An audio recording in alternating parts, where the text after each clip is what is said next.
Ya tenemos una buena cantidad para continuar, pues. Entonces, volviendo a lo que estábamos,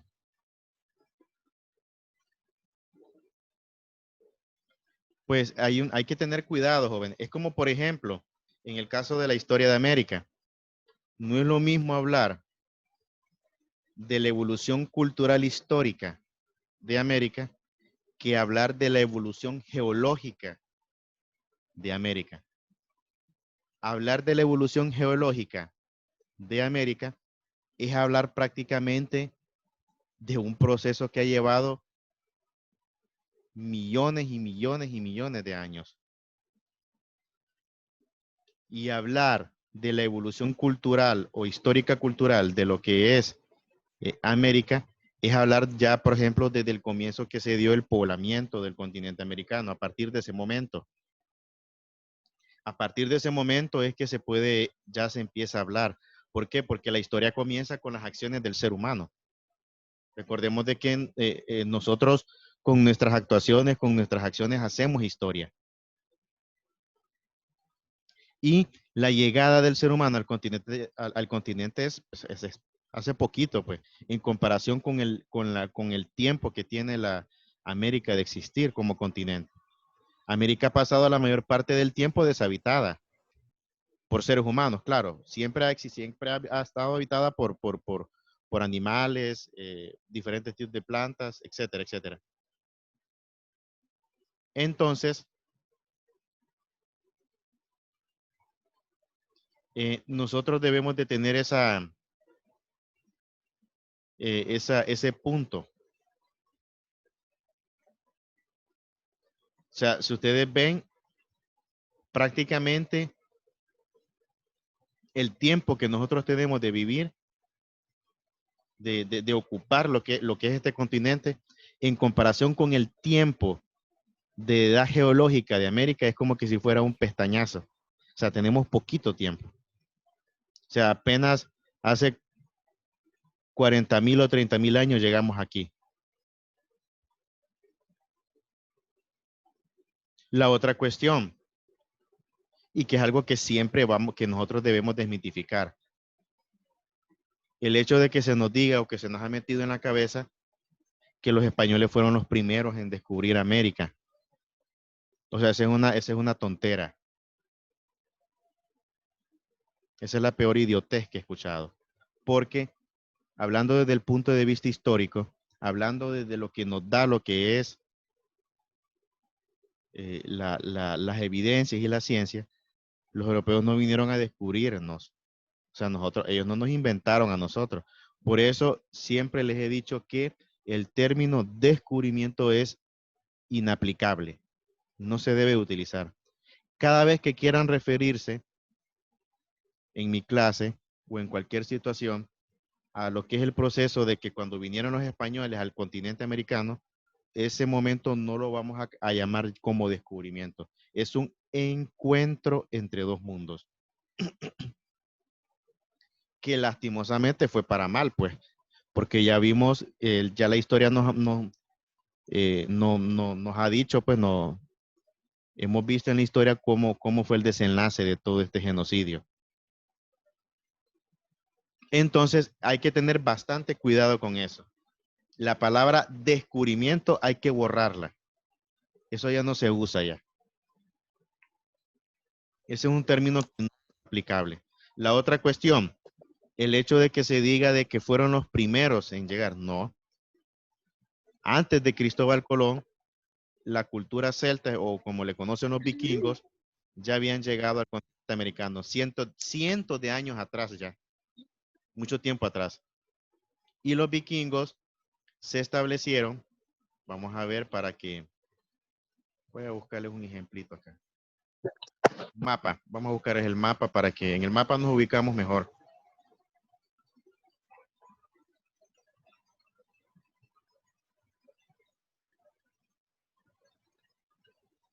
Vamos a esperar un momentito porque está un poco lento mi navegación.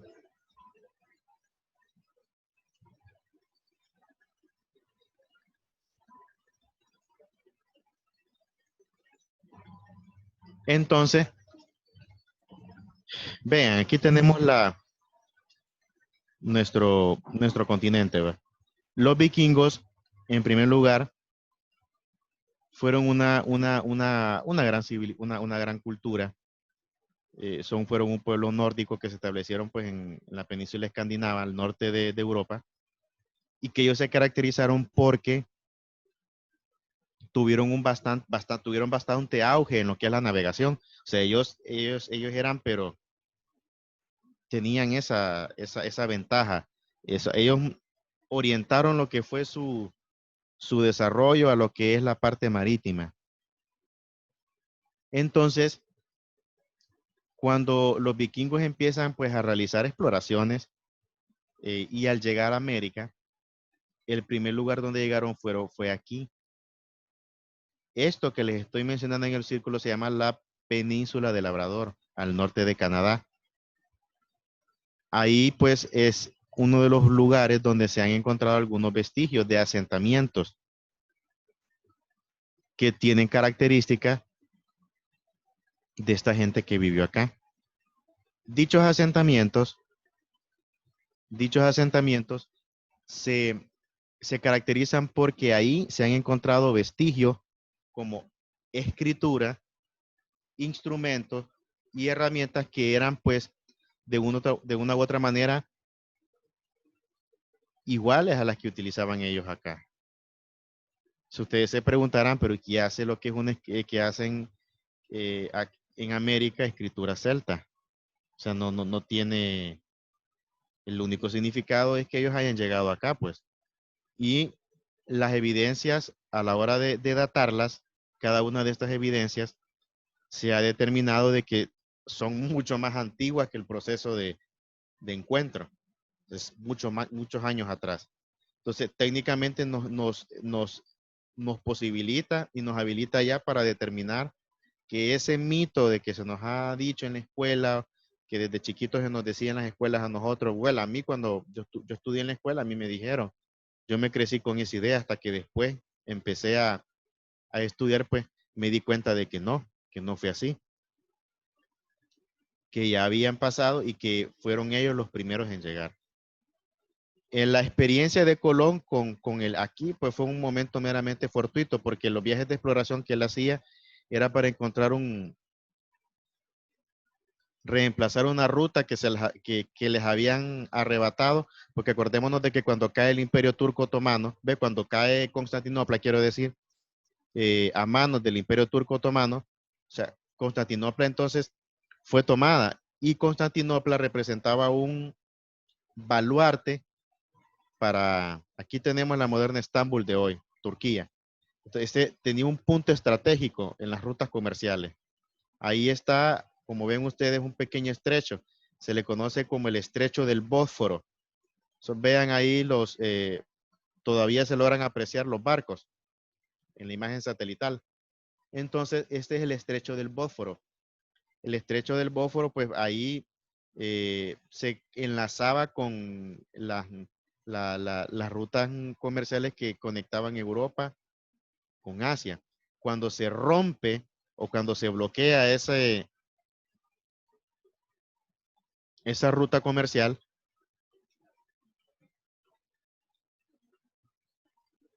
Profe, una pregunta. dígame, Estambul es una ciudad transcontinental, ¿verdad?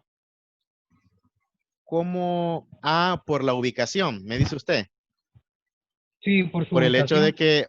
que a simple vista parece que estuviera prácticamente como que se estuviera en dos, si ustedes se fijan, está en los dos extremos, abarca los dos extremos del Bósforo. Veo que Angie Hernández, está tomando una siesta ahí. Ay, Dolly.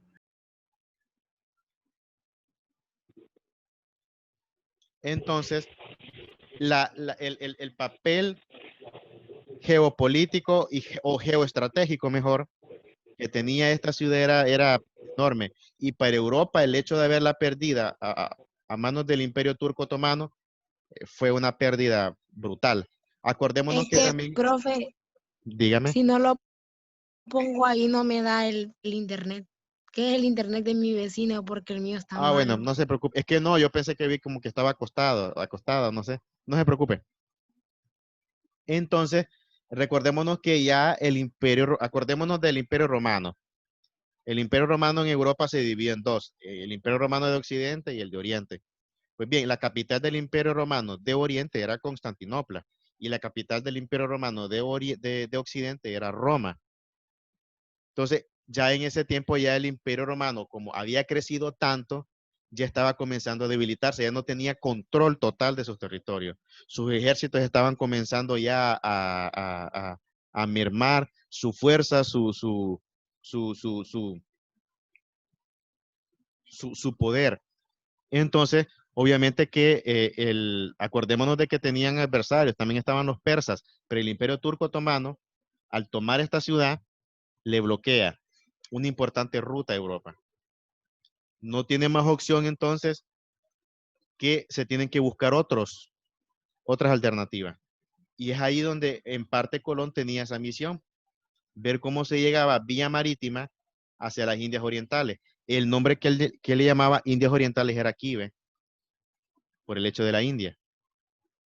Por eso nosotros no debemos de decirles, y es otra cuestión que también vamos a quitar, y es el hecho de utilizar el término indio para referirse a, por ejemplo, los pueblos indígenas. O algo que sí me llena un poco de incomodidad es cuando se le dice la celebración del Indio Lempira. Va a costar que se quite eso, porque lo que más cuesta es quitar los malos hábitos, o sea, tratar de reeducar. El término indio no se debe de aplicar tampoco, porque es un término que no tiene aplicabilidad para nombrar a lo que son estas gentes que han sido pobladores ancestrales de lo que es América. Si usted se quiere referirse a indio para una persona natural de la India, pues muy bien. Pero si usted se refiere el término indio, aquí, ahí sí, ¿no? Ahí el término correcto es o grupos étnicos o pueblos ancestrales. Esos son los términos correctos. Y en el caso, por ejemplo, en el Día del Empira, ahí, o sea, debería de ser el Día de la Diversidad Étnica, porque hay otra cuestión también que nosotros vamos a quitar. Eso lo vamos a verlo cuando, yo creo que, no sé si nos toca ver, creo que cuando veamos la periodización de la historia de Honduras, vamos a ver parte de lo que es el periodo colonial. El hecho de que se digan de que solamente se menciona al Empira como defensor de como que si fuera la única persona que luchó en contra de la égida española, del dominio español. Y no solamente existió el Empira, hubieron muchos otros caciques. Tuvimos a Entepica, Sicumba, o sea, tantos caciques que ofrecieron igual o mayor resistencia que el Empira. No es que esté desameritando o demeritando, perdón, es la palabra correcta, el papel del Empira. Sí tuvo un papel importante. El Empira fue un hombre. Aquí tenemos a Entepica. Aquí tenemos a Sicumba. Aquí tenemos a Benito. Profe, había uno que se llamaba Mota. Algo así, va. Muy bien. Aquí tenemos a Toreva.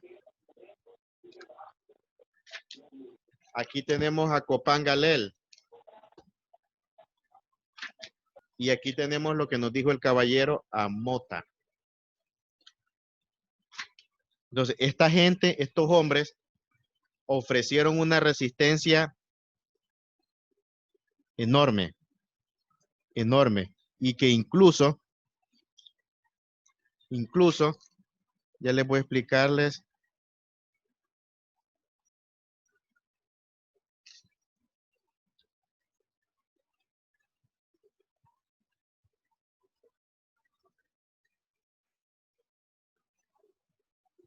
Por ejemplo, vea lo que nos cuenta en el caso de Benito.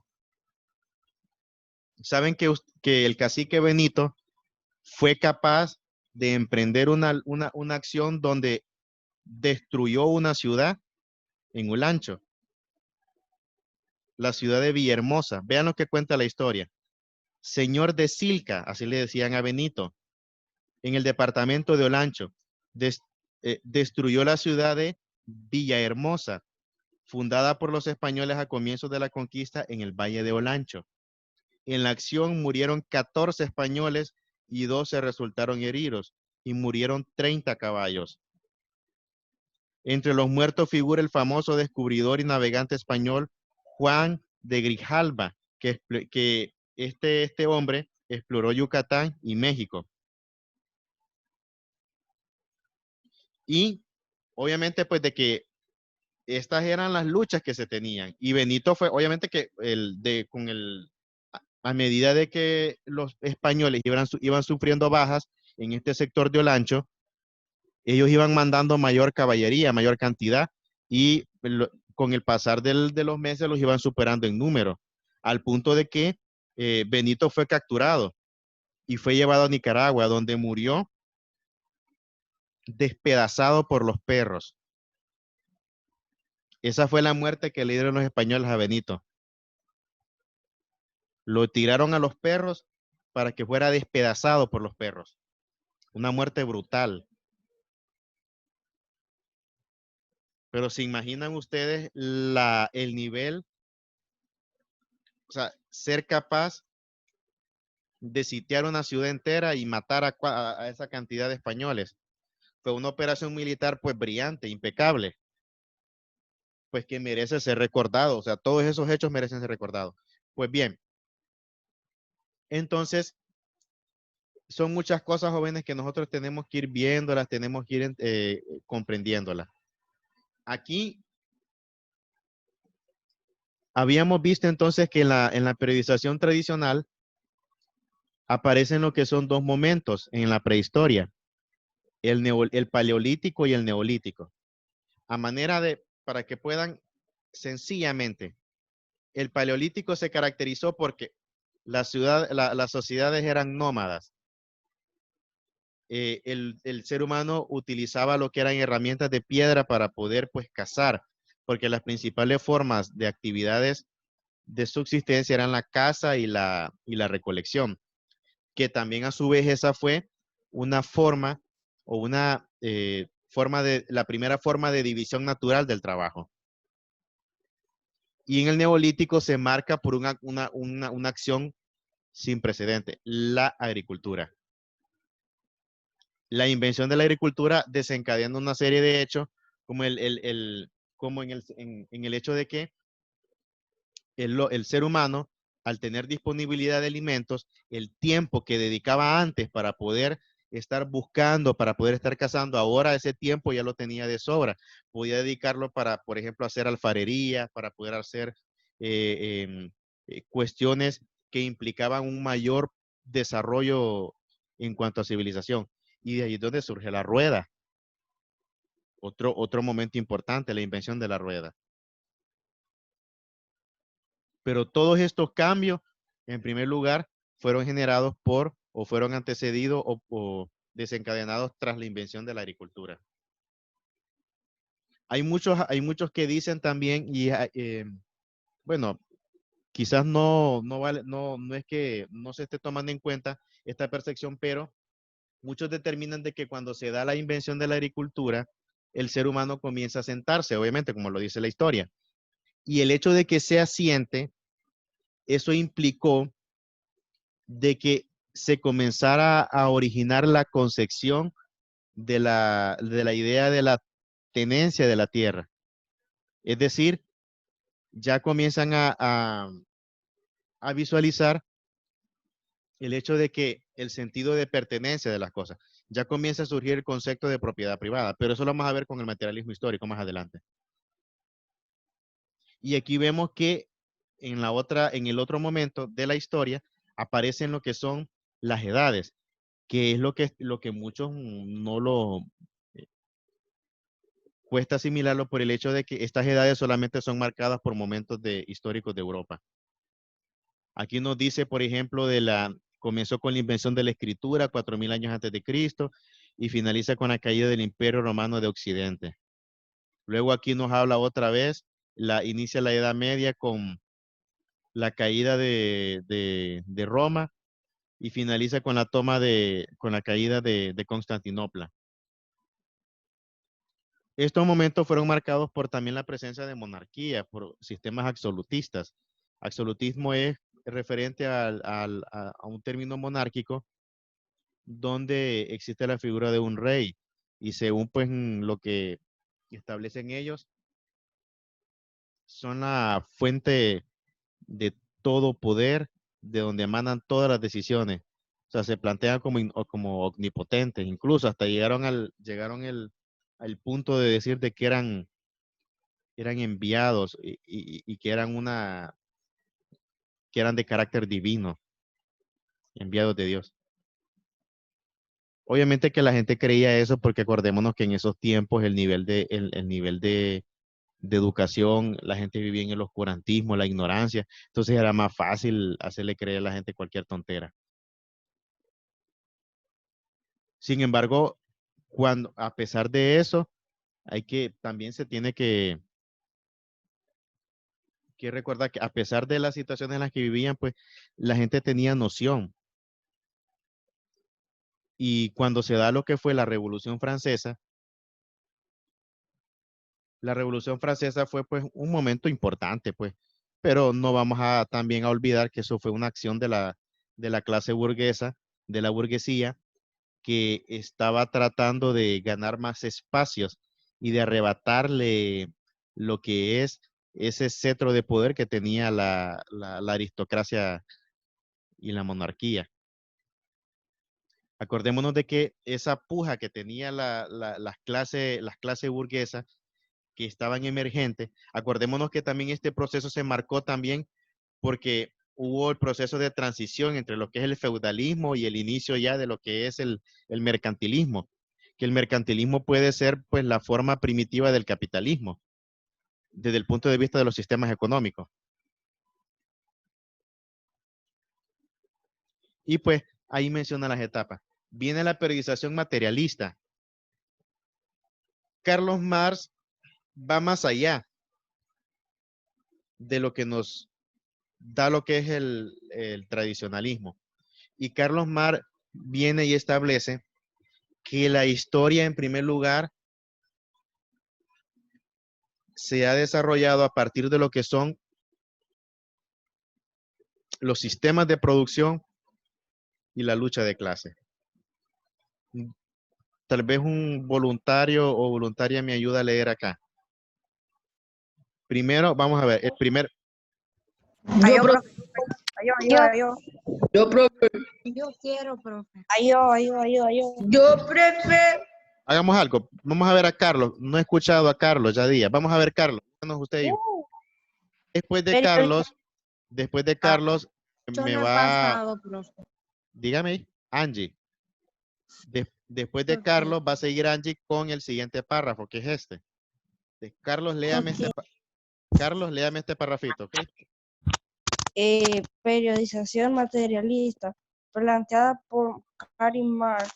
Para el materialismo heroico, las transformaciones sociales vienen demarcadas por dos factores esenciales: los modos de producción y la lucha de clases. Carlos Marx nos dice de que las transformaciones sociales se marcan a partir de eso y que para él, la historia de la humanidad se ha marcado por eso. Por eso, si ustedes notan, él establece lo que son los modos de producción que se han desarrollado. Ya voy a dar participación ya. Que se han desarrollado a través de la historia de la humanidad. Y él menciona, aquí los menciona él. Un segundito.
Entonces, como les decía, para Carlos Marx, la historia se ha categorizado en lo que son esos elementos,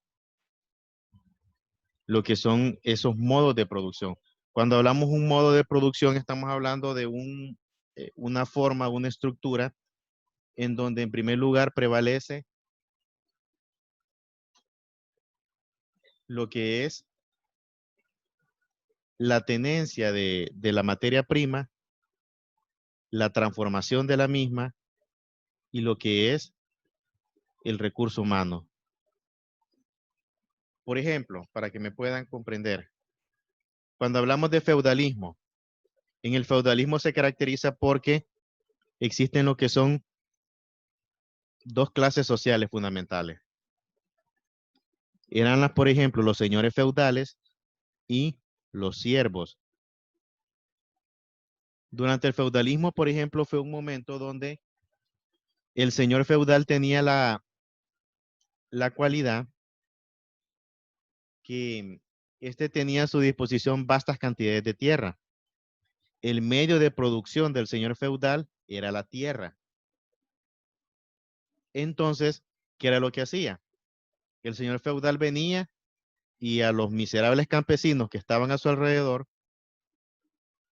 les decía, bueno, les voy a asignarles esta determinada cantidad de tierra. Ustedes la van a trabajar. Pero yo voy a determinar cuál va a ser la cuota de la producción que me van a dar. Obviamente que el señor feudal se quedaba con la mayor parte de la producción, de la cosecha. El campesino solamente se quedaba a duras penas con una pequeña parte que era para sobrevivir.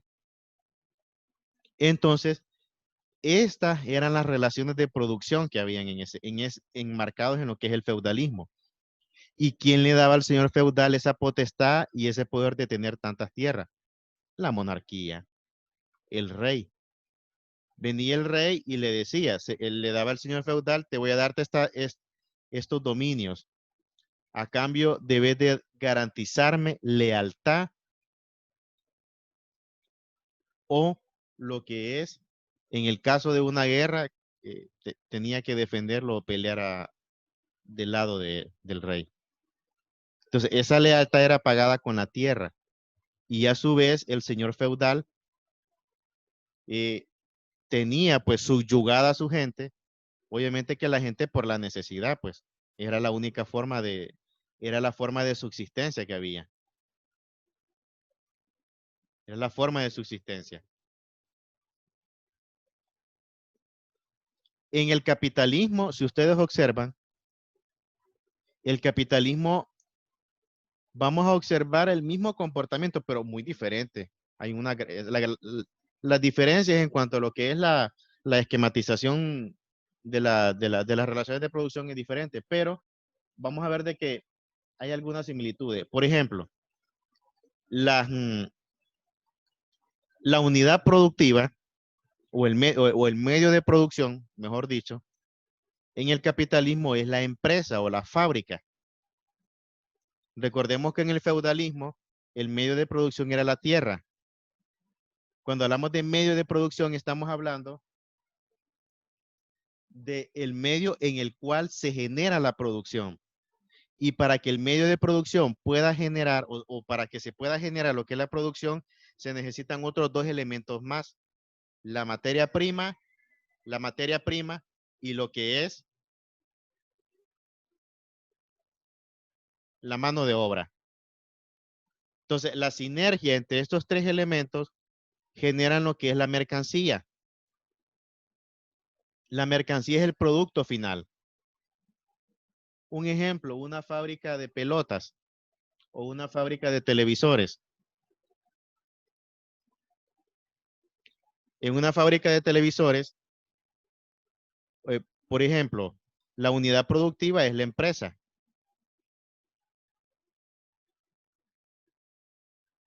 Que es el medio de producción. Y para que pueda funcionar esto, la empresa necesita de capital, materia prima y recurso humano. La materia prima en una fábrica de televisores, pues puede ser el plástico donde se hacen los televisores. Otra materia prima puede ser, por ejemplo, los diferentes metales con que se hacen los transistores. Otra materia prima puede ser el vidrio donde se hace, o sea, los elementos que vienen y que al transformarse y al combinarse con otros generan lo que es un producto. Luego viene, aparte de las materias primas, recordemos que se necesita capital para poder comprar, para poder generar lo que es las condiciones de compra de esos elementos. Y el recurso humano, ¿qué es lo que viene? El obrero viene y transforma esos elementos para convertirlos en un producto. Ahora, la lógica indica de que si la persona es la que crea y la que transforma ese producto, el producto va a ser de él, pero no es así. El obrero lo que vende es solamente su fuerza de trabajo. La fuerza de trabajo es, por ejemplo, digamos de que Carlos Ruiz está en una empresa minera y él es minero, empujando los carritos. Y lo que él está haciendo es vendiendo su fuerza de trabajo. El hecho de que Carlos Ruiz esté desprendiendo oro o minerales no lo ubica como que él sea el dueño, independientemente de que él haya sido, que le haya extraído ese oro, eso no lo faculta a él para que sea el dueño. Lo faculta al empresario por el simple hecho de que él es el dueño del medio de producción.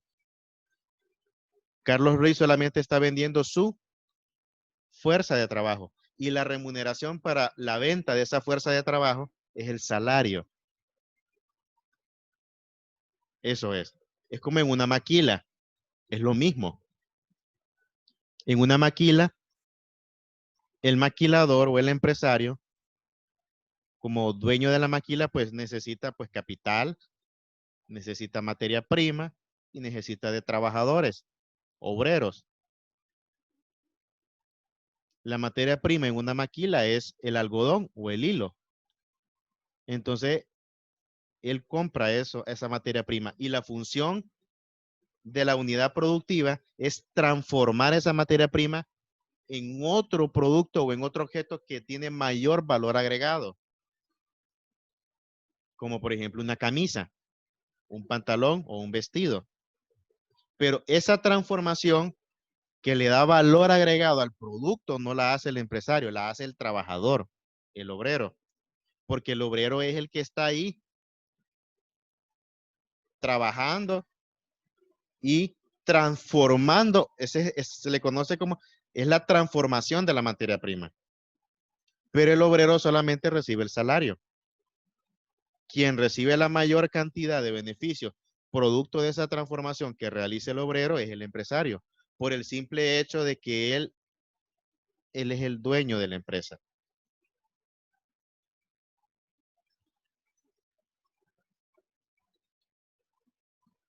Esa es una de las condiciones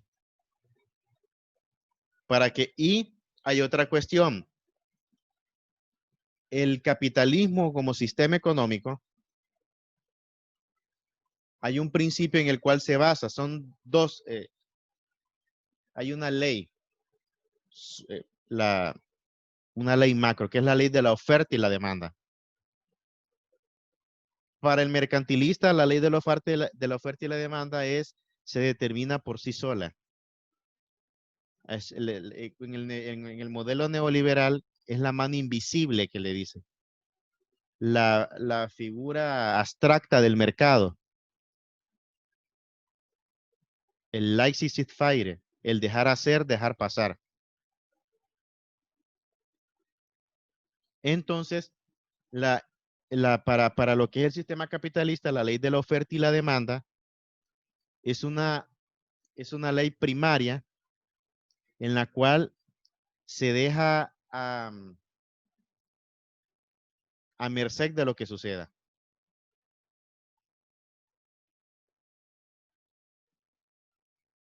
Por eso, en el caso, por ejemplo, nosotros debemos de saber de que cada uno de estos procesos no ocurren al azar. Son producto de una construcción social. Son producto de un esquema de concentración de poder que lo que buscan es establecer, en primer lugar, un orden económico, político y social y religioso.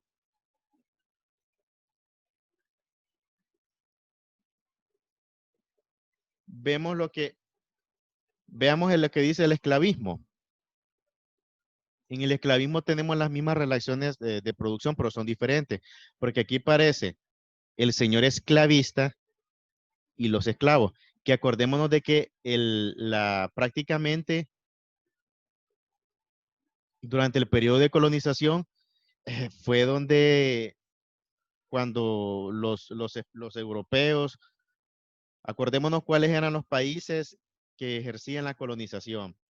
No solamente España, teníamos a Portugal, a Bélgica, Holanda, Países Bajos, Gran Bretaña, Francia. Y estos países practicaban el coloniaje, la rapiña, en territorios donde por el simple hecho de que ellos llegaban, les daban el derecho de que eran suyos. Y no era así. También es donde volvemos a lo mismo, al eurocentrismo. El hecho de creer de que son una cultura superior y que por el hecho de que son una cultura superior les dé el derecho de pisotear o implantar un esquema de dominación en un territorio determinado. ¿Qué fue lo que hicieron los españoles aquí en América? En primer lugar, borraron del mapa las estructuras organizacionales que tenían los grupos indígenas, despedazaron su civilización para implantar un sistema semifeudal y con tendencias también esclavistas. Y había una sola mezcolanza ahí.